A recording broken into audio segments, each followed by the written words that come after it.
Vayor police station વિસ્તારમાંથી દેશી દારૂનો કેસ શોધી કાઢતી લોકલ ક્રાઇમ બ્રાન્ચ પશ્ચિમ કચ્છ ભુજ જિલ્લામાંથી દેશી દારૂની પ્રવૃત્તિઓને ગેરકાયદેસર રીતે બનાવનાર તેમજ વેચનારા ઇસમો ઉપર વોચ રાખી કાયદેસર કાર્યવાહી કરવા સૂચના આપેલ હોય જે સૂચના અનુસંધાને લોકલ ક્રાઇમ બ્રાન્ચના સ્ટાફના કર્મચારીઓ અબડાસા તાલુકા વિસ્તારમાં પેટ્રોલિંગમાં હતા તે દરમિયાન ખાનગી રાહે બાતમી હકીકત મળેલ કે ભીખુભા નારુભા મોખા રહેવાસી ભોહા તાલુકો અબડાસા વાળો ભોહા ગામથી જેઠમલ ગામ વચ્ચે આવેલ છે અને નદીના કિનારે બાવળોની ઝાડીમાં ગેરકાયદેસર રીતે દેશી દારૂની ભઠ્ઠીની ગાડી અને દેશી દારૂનું વેચાણ કરે છે જે હકીકત આધારે તપાસ કરતા મજકૂર ઇસમ રેડ દરમિયાન હાજર મળી આવેલ હતો અને હકીકતવાળી જગ્યાએથી દેશી દારૂનો જથ્થો મળી આવેલ હતો જે બાબતે કાયદેસરની કાર્યવાહી કરી વાયોર પોલીસ સ્ટેશન ખાતે સોંપવામાં આવેલ છે।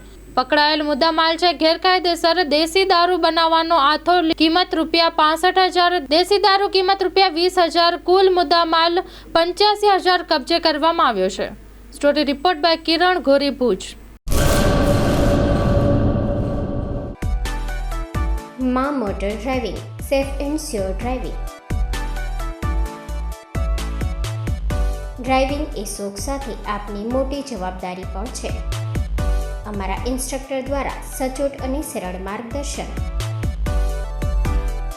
આપની રોજની તાલીમની માહિતી મેળવીને શું અધુરાશ છે એના ઉપર પૂરું ફોકસ કરાય છે।